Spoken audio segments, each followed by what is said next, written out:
দেখেন নাই আমার দেশের রোড, আমার দেশের বন্দর, আমার দেশের রেল, সবকিছুর সুবিধা পার্শ্ববর্তী দেশকে দিয়েছে, কিন্তু পার্শ্ববর্তী দেশ থেকে এই যে পানি বন্টন নীতি, এই সমস্যারও যুগ যুগ ধরে সমাধান তারা করতে পারে না। আমরা বলতে চাই ভারতের সাথে আমাদের সম্পর্ক হবে ন্যায্যতার ভিত্তিতে, সমতার ভিত্তিতে সম্পর্ক হবে বন্ধুত্বপূর্ণ। যদি বন্ধুত্বপূর্ণ সম্পর্কের বিপরীতে এই সম্পর্ককে দাদাগিরি বা প্রভুগিরিতে কেউ রূপান্তর করতে চায়, বরদাস্ত করবে না দেশের 20 কোটি মানুষ। আমার দেশের মানচিত্রকে খণ্ড বিখণ্ড করার অপচেষ্টা করা হলে তোমাদের মানচিত্র টুকরা টুকরা হয়ে যাবে। যে চট্টগ্রাম দখল করার চেষ্টা করছো, আর চট্টগ্রামের মাটি থেকেই বলে গেলাম, এই বীর চট্টলার মানুষ, এই বীর চট্টলার মানুষই খেপে গিয়ে দিল্লি পর্যন্ত বাংলাদেশ ইসলামের পতাকা উড়িয়ে দিবে। গাজওয়াতুল হিন্দের কথা আমাদের মাথায় আছে না নাই? ভারতবর্ষে একটা যুদ্ধ হবে, এটা ভবিষ্যৎবাণী করেছেন মুহাম্মদ সাল্লাল্লাহু আলাইহি। আল্লাহর নবী বলেছেন, ইসাবাতান মিন উম্মতি আহরাজাহুম আল্লাহু মিনান নার। ভালো করে শুনেন, সাউবান রাদিয়াল্লাহু আনহু এই হাদিস বর্ণনা করেছেন। আল্লাহর রাসূল বলেছেন, ইসাবাতান মিন উম্মতি আহরাজাহুম আল্লাহু মিনান নার। আমার উম্মতের দুইটা দলকে আল্লাহ জাহান্নাম থেকে মুক্তি দিয়েছেন। অবাজে সুবহানাল্লাহ মুখ দিয়ে বাইর নইব। আমার উম্মতের কয়টা দলকে আল্লাহ জাহান্নাম থেকে মুক্তি দিয়েছেন? এই দুই দলে থাকতে চান? জোরে বলেন, দুই দলে থাকতে চান? এক নাম্বার দল ইসাবাতুন তাগজুল হিন্দ, যারা হিন্দুস্তানের বিরুদ্ধে যুদ্ধ করবে। তাহলে আল্লাহর নবী বলে গিয়েছেন হিন্দুস্তানিদের বিরুদ্ধে একটা যুদ্ধ, এই যুদ্ধে যারা অংশগ্রহণ করবে তাদেরকে জাহান্নাম থেকে মাফ করে দিবেন কি? দুই, ওয়া ইসাবাতুন তাকুনু মা ঈসা ইবনে মারইয়াম আলাইহিস সালাম, যারা ঈসা আলাইহিস সালামের সাথী হবে, যারা ঈসা আলাইহিস সালামের। গাজওয়াতুল হিন্দ, হিন্দুস্তানে যদি আরেকটি যুদ্ধের দামামা বেজে ওঠে, আমার আল্লাহকে আমার রাসূলকে খুশি করার জন্য বাংলাদেশের 14 কোটি মুসলমান বসে থাকবে না, ইমানি চেতনায় বলিয়ান হয়ে দিল্লির লাল কেল্লায় বাংলাদেশের ইসলামের পতাকা উড়িয়ে দিবে। রব্বুল আলামিন কোরআনুল কারীমের 2 নম্বর সূরা সূরাতুল বাকারা এর 207 নম্বর আয়াতে বলছেন, ওয়া মিনান নাসি মান ইয়াশরি নাফসাহু বিতিগা মারদাতিল্লাহ ওয়াল্লাহু রাউফুম বিল ইবাদ। আল্লাহ তাআলা বলছেন, আর মানুষের মধ্যে এমন কিছু লোক আছে যারা আল্লাহর সন্তুষ্টির উদ্দেশ্যে নিজেকে আল্লাহর কাছে বিক্রি করে দিয়েছে। এদের পরিচয় হলো এরা মুমিন।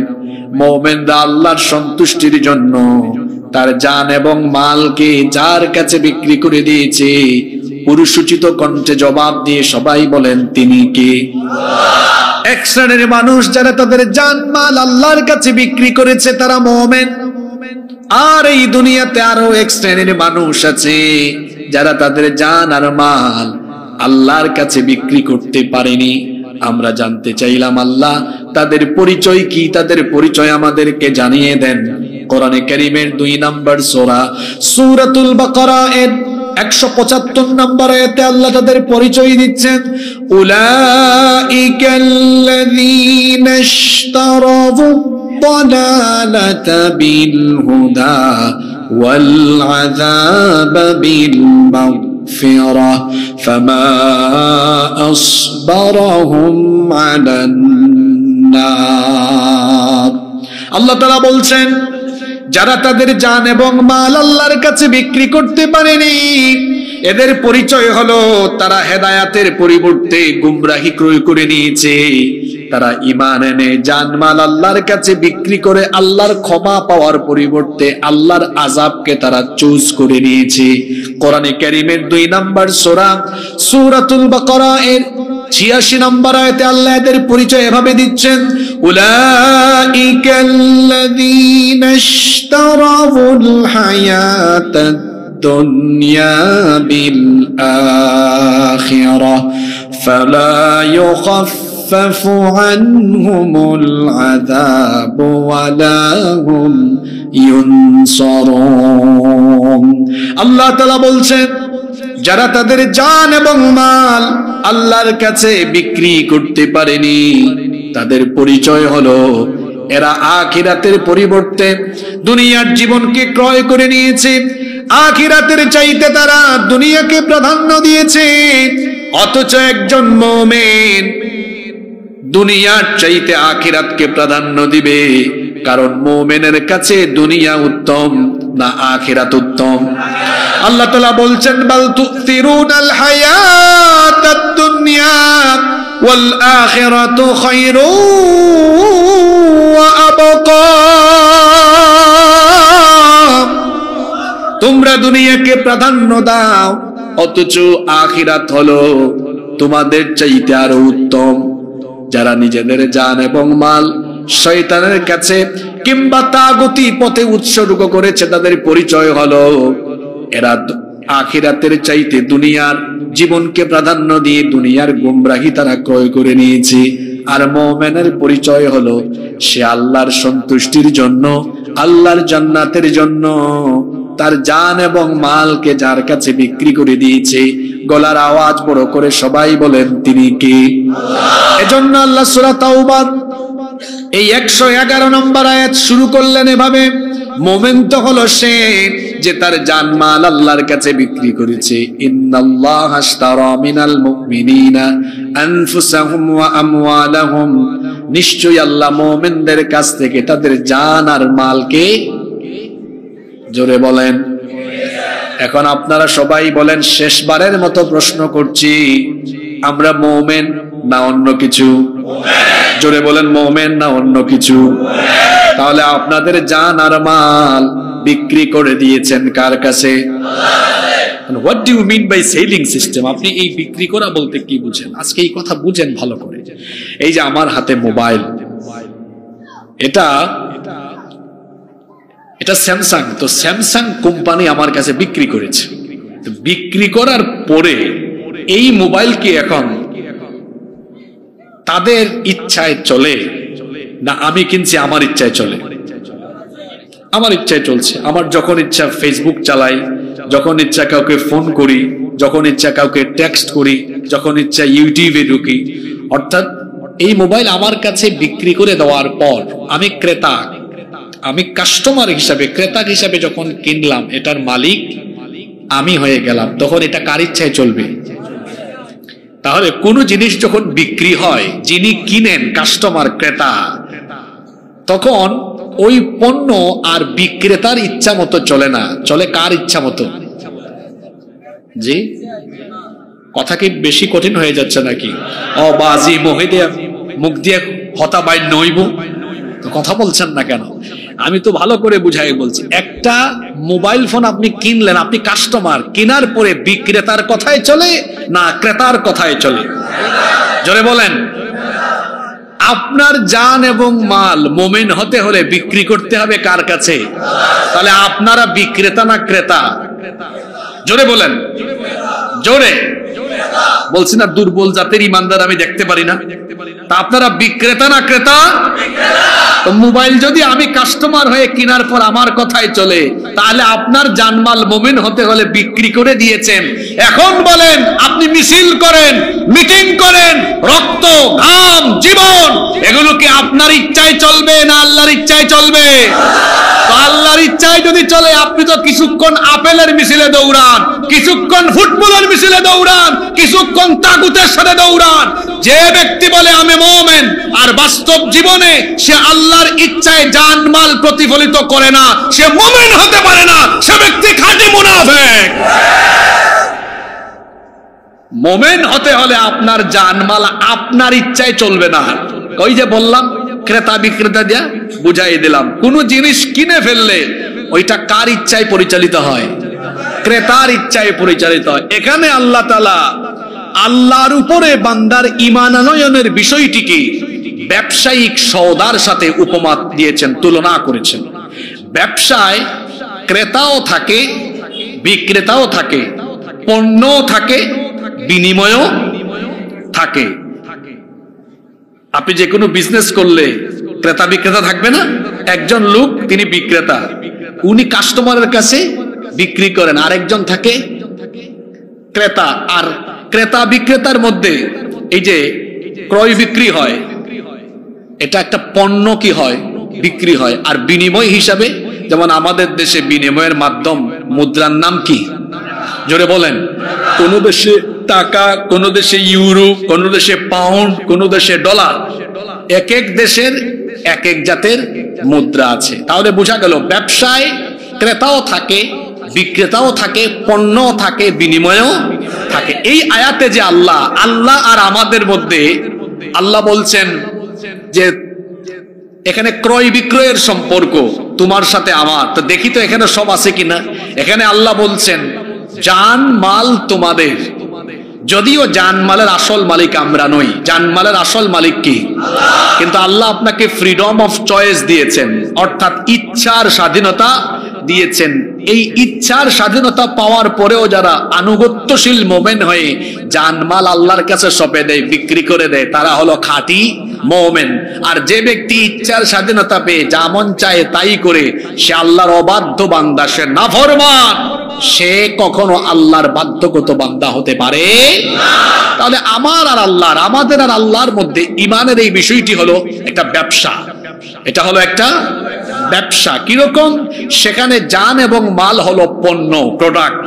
এটার বিক্রেতা হলো বান্দা, বিক্রেতা হলো, ক্রেতা হলেন আল্লাহর নামটা দুর্বল মুসলমানের মতো বলবেন না, বলেন ক্রেতাকে, বিক্রেতা আপনারা। এটা আসতে বললে অসুবিধা নাই, কিন্তু ক্রেতাকে জোরে বলেন, ক্রেতাকে। আল্লাহ কিনবেন আর আমরা বিক্রি করব। বিক্রি করতে রাজি আছেন তো? এখন একটা মোবাইল কিনলেন, টাকা দেওয়া লাগে না? তো আল্লাহ যে আপনার জানমাল কিনবেন, আল্লাহর বিনিময় কি মানুষের মতো না তার চেয়ে উত্তম? এবার আল্লাহকে বললাম, আল্লাহ আপনি যে আমাদের জানমাল দুইটাই কিনে নিয়েছেন, আপনি কি বিনিময় দিবেন আমাদেরকে? আল্লাহ বলছেন শোন, তোর বিনিময় হলো বিআন্না লাহুমুল জান্নাহ, আমার জান্নাত হলো এই তোর জানমালের বিনিময়ে পুরস্কার। জান্নাতের চাইতে উত্তম কোন পুরস্কার কি মোমেনের কাছে আছে? জোরে বলেন আছে। আল্লাহ বলছেন তুমি তোমার জান আর মাল আমার কাছে বিক্রি করো, তাহলে বিনিময়ে আমি তোমাকে আমার জান্নাত দিব। সুবহানাল্লাহ। আমরা জান্নাত চাই কি চাই না? তাহলে এই আয়াতে জান্নাতে যাওয়ার ফর্মুলা আল্লাহ বলে দিয়েছেন। আজকে জানলাম আমরা জান্নাতে যাওয়ার ফর্মুলা হলো আমাদের জান, আমাদের মাল, সম্পদ সব আমরা উজাড় করে দিব। কার পথে? বিক্রি করব কার কাছে? তাহলে এই যে আল্লাহ এখানে আল্লাহ আর বান্দার, আল্লাহর প্রতি বান্দার ঈমানের বিষয়টিকে ব্যবসায়িক সম্পর্কের সাথে তুলনা করলেন। কি সম্পর্ক? এই ব্যবসাটা কেমন ব্যবসা? আল্লাহ তাআলা কোরআনে কারীমের অন্য জায়গায় বললেন, যে বান্দা আমার সাথে এই ব্যবসা করতে পারবে, এটা বড় বরকতময় ব্যবসা। আল্লাহ তাআলা বলছেন এই ব্যবসা যদি তুমি আমার সাথে করতে পারো, অর্থাৎ তোমার জান আর মাল তুমি যদি আমার কাছে বিক্রি করতে পারো, তাহলে আমি তোমাকে কি পুরস্কার দিব শোনো। আমি আল্লাহ তোমাকে কিয়ামতের ময়দানে কঠিন আযাব থেকে বাঁচিয়ে দিব। রব্বুল আলামিন কোরআনে কারীমে এই জন্য সূরা সাফে বলেছেন, ইয়া আইয়ুহাল্লাযীনা আমানু হাল আদুল্লুকুম আলা তিজারাতিন তুনজিকুম মিন আযাবিন আলীম।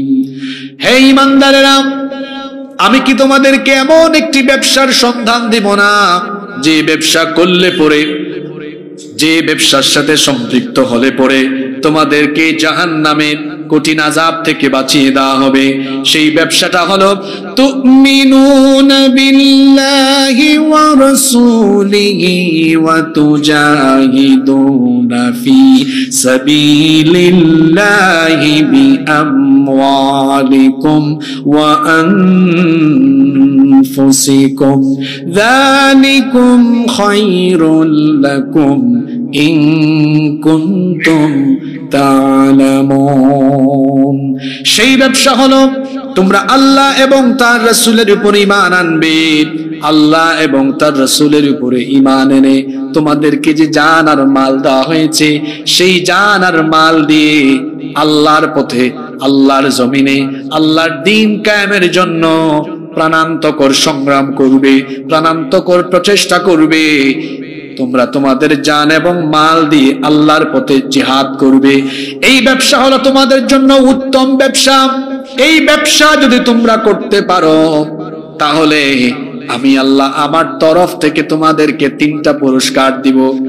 এখানে আল্লাহর পথে জান মাল দিয়ে আল্লাহর পথে জিহাদ করাকে ব্যবসা বলা হয়েছে।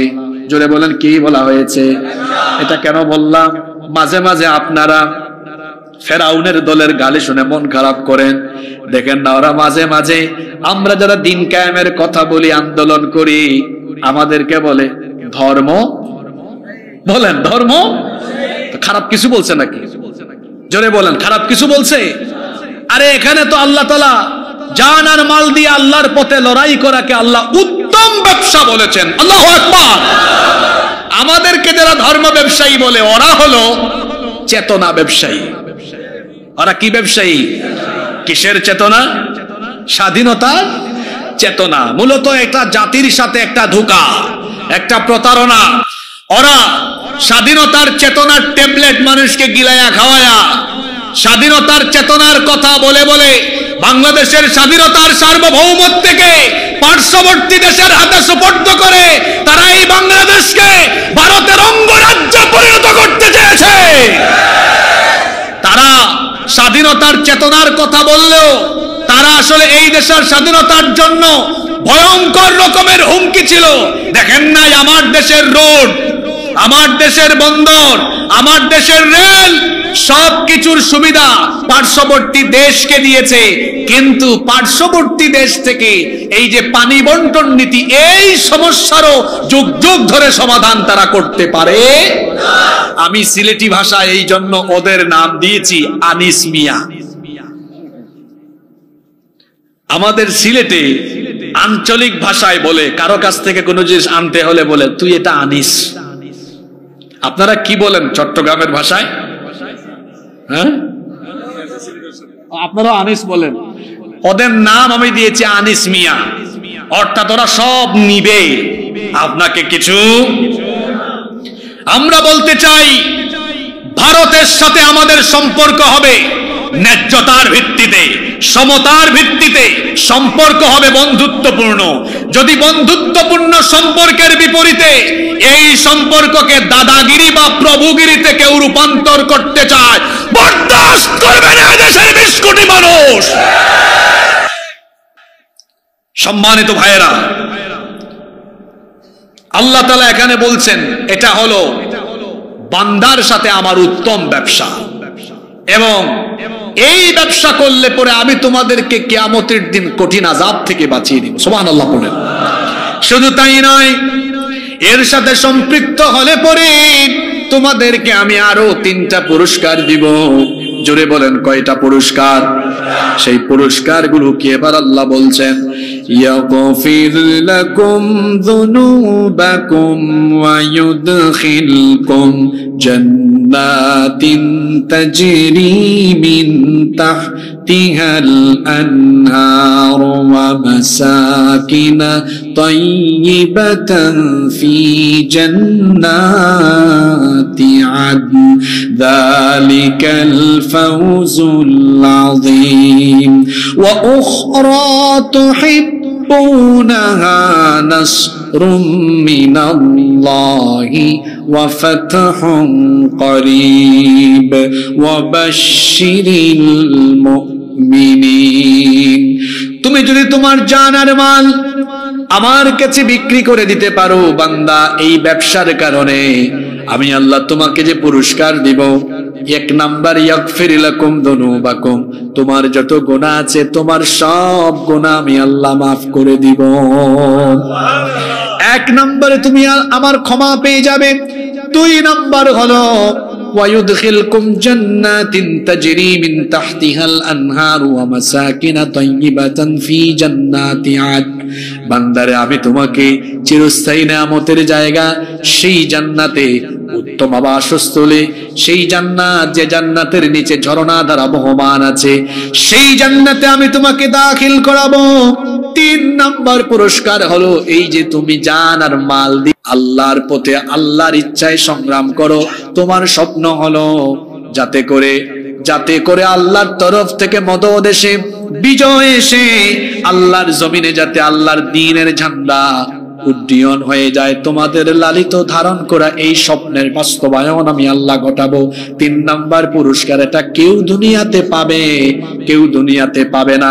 আগের 2টা সবাই পাবে, কিন্তু 3 নাম্বারটা সবাই পাবে না। যারা শহীদ না হয়ে গাজী হয়ে থাকবে, এটা তারাই কেবলমাত্র দেখবে। সেটা হলো আল্লাহ বলছেন ওয়া উখরা তুহিব্বুনাহা নাসরুম মিনাল্লাহি ওয়া ফাতহুন করিব ওয়া বাশশিরিল মুমিনিন। 3 নাম্বার পুরস্কার হলো তোমরা যেটা চাও, ওয়া উখরা তুহিব্বুনাহা, তোমরা যেটা ভালোবাসো, তোমরা যেটা পছন্দ করো, তোমরা যেটা চাও, নাসরুম মিনাল্লাহি ওয়া ফাতহুন করিব, আল্লাহর তরফ থেকে সাহায্য এবং নিকটবর্তী বিজয়। বান্দারে আমি ওয়াদা করলাম এই 3 নাম্বার পুরস্কার, অর্থাৎ আমি আল্লাহ আমার তরফ থেকে সাহায্য পাঠিয়ে আমি তোমাদেরকে মদদ দিয়ে আমার দ্বীনের বিজয় আমি জমিনে দান করে দিব। আরো আসতে বলেন সুবহানাল্লাহ। এই ব্যবসাকে আল্লাহ অন্য আয়াতে বললেন এটা হলো লাভজনক ব্যবসা। আর এই ব্যবসা যারা দুনিয়ায় করতে পারে নাই, এদের ব্যবসা লাভজনক হয় নাই। সূরা বাকারার 16 নম্বর আয়াতে আল্লাহ এদের কথা বলছেন, যে সকল মুনাফিকেরা এই ব্যবসা করতে পারেনি, অর্থাৎ জান আর মাল আল্লাহর ইচ্ছার কাছে সুপুর্দ করতে পারেনি, এদের ব্যবসা লাভজনক হয়নি। আল্লাহ এদের কথা এভাবে বললেন, উলাইকাল্লাযীনা ইশতারাবুদ-দালালাতা বিল-হুদা ফামা রাবিহাত তিজারাতুহুম ওয়া মা কানু মুহতাদিন। আল্লাহ তাআলা বলছেন, যারা হেদায়েতের বিনিময়ে গুমরাহি ক্রয় করে নিয়েছে, এরা এই ব্যবসায় লাভজনক হতে পারেনি। ওয়া মা কানু মুহতাদিন, এবং তারা হেদায়েত প্রাপ্ত হতে পারেনি। তার বিপরীতে যারা জান এবং মালকে আল্লাহর কাছে সুপুর্দ করে দিয়েছে, তারা হেদায়েত প্রাপ্ত, তারা সফল কাম। কারণ তারা তাদের রবের কাছে জান মাল বিক্রি করেছে, আর তাদের রব তাদেরকে এর বিনিময়ে জান্নাতের ওয়াদা করেছে। তাহলে মুমিন হলো সেই ব্যক্তি, যে ব্যক্তি তার জানমালকে বিক্রি করে দিবে কার কাছে? জোরে বলেন, কার কাছে? আপনারা আছেন না ঘুমাই গেছেন? গুরুত্বপূর্ণ কথা আসতেছে। এরপরে আল্লাহ বলছেন সেই সব মুমিনদের আরো পরিচয় হলো, ইউকাতিলুনা ফি সাবিলিল্লাহি ফায়াকতুলুনা ওয়া ইউকতালুন। সেই সকল মুমিনদের পরিচয় হলো ইউকাতিলুনা ফি সাবিলিল্লাহ,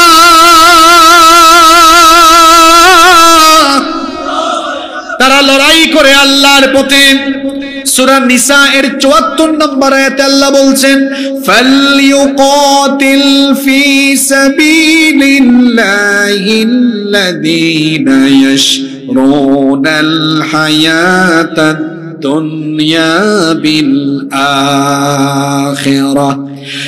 যারা দুনিয়ার পরিবর্তে আখিরাতের জীবনকে ক্রয় করে নিয়েছে, তাদের দায়িত্ব হলো তারা আল্লাহর পথে লড়াই করবে। মুমিনের পরিচয় হলো শক্তিশালী সবল ইমানদারের মতো বলবেন। মুমিনের দায়িত্ব হলো মুমিন লড়াই করবে কার পথে?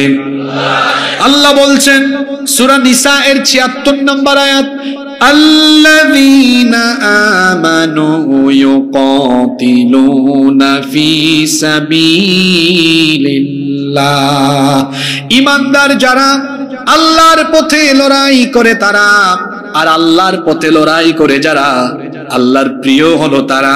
এজন্য আল্লাহ সূরা সাফের 61 নম্বর আয়াতে বলে দিলেন, ইন্নাল্লাহা ইউহিব্বুল্লাযীনা ইউকাতিলুনা ফি সাবিলিহি সাফফান কাআন্নাহুম বুনয়ানুম মারসুস।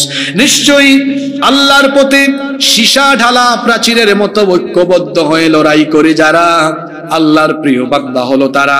এই যে 4-5টা আয়াত একসাথে তেলাওয়াত করলাম, আয়াতগুলোর সারমর্ম বুঝার চেষ্টা করেন। মুমিনের দায়িত্ব হলো মুমিন লড়াই করে কার পথে? ঈমানদার যারা আল্লাহর পথে লড়াই করে তারা, আল্লাহর পথে লড়াই করে যারা আল্লাহর প্রিয় বান্দা হলো তারা। আর তার বিপরীতে নাফরমান যারা শয়তানের পথে লড়াই করে তারা। আল্লাহ তাআলা বলছেন দল হলো দুইটা, একটা হলো হিজবুল্লাহ আল্লাহর দল। পৃথিবীতে দল হলো কয়টা? মৌলিকভাবে পৃথিবীতে দল হলো কয়টা? একটু পরে বলবেন আপনারা কোন দলে আছেন, মিলায় নিবেন। পৃথিবীতে দল হলো কয়টা? এক দল লড়াই করে আল্লাহর পথে, আরেক দলের কথা আল্লাহ বলছেন ওয়াল্লাযীনা কাফারু ইউকাতিলুনা ফি সাবিলিত তাগুত। আর যারা নাফরমান, কাফের, মুশরিক, বেঈমান, এরা লড়াই করে তাগুতের পথে। আর তাগুত যারা শয়তানের বন্ধু তারা। এজন্য আল্লাহ আয়াতের পরের অংশে বললেন ফাকাতিলু আউলিয়া আশ-শাইতান। অতএব শয়তানের বন্ধু এই তাগুতের বিরুদ্ধে তোমরা লড়াই করো। প্রশ্ন হতে পারে তাগুত কারা? তাগুতের পরিচয় অনেক ব্যাপক। তবে যদি বলেন হুজুর এক কথায় এক বাক্যে বলে দেন তাগুত কারা, তো উত্তর হলো আল্লাহর কোরআনের আইনের বিরুদ্ধে নিজেদের আইন চাপিয়ে দিতে চায়, নিজেদের আইন বাস্তবায়ন করতে চায় যারা, তাগুত হলো তারা। যেমন ফেরাউনকে আল্লাহ বলেছেন, আল্লাহ মুসা নবীকে বললেন ইযহাবা ইলা ফিরআউনা ইন্নাহু তাগা। ও মুসা ফেরাউনের কাছে যাও। ফেরাউনের পরিচয় আল্লাহ বললেন ইন্নাহু তাগা, নিশ্চয়ই সে সীমালঙ্ঘনকারী। যে ব্যক্তি সীমালঙ্ঘনকারী, অর্থাৎ যে ব্যক্তি তাগা, সীমালঙ্ঘন করে, তাকেই বলা হয় তাগী বা তাগুত। আল্লাহ ফেরাউনকে তাগুত বলেছেন কেন? কারণ ফেরাউন তার জনপদে আল্লাহর আইন প্রতিষ্ঠা করতে দেয়নি। আল্লাহর আইনের পরিবর্তে তার নিজের আইন বলবৎ রাখতে চেয়েছিল। পৃথিবী থেকে ফেরাউন বিদায় হলো। এখনো আমাদের চোখের সামনে পরিদৃশ্যমান বহু ফেরাউন আছে যারা মসজিদে আল্লাহর আইন চাইলেও সমাজ এবং রাষ্ট্রে আল্লাহর আইন তারা চায় না। প্রমাণ দিয়ে দিই, আপনাদের মসজিদে যদি আগামী জুমাবারে খতিব সাহেব বলেন, সম্মানিত মুসল্লিবৃন্দ, আমাদের মসজিদ আল্লাহর আইনে চলবে, সবার আগে সভাপতি হাত তুলে বলবে হুজুর আমি রাজি আছি।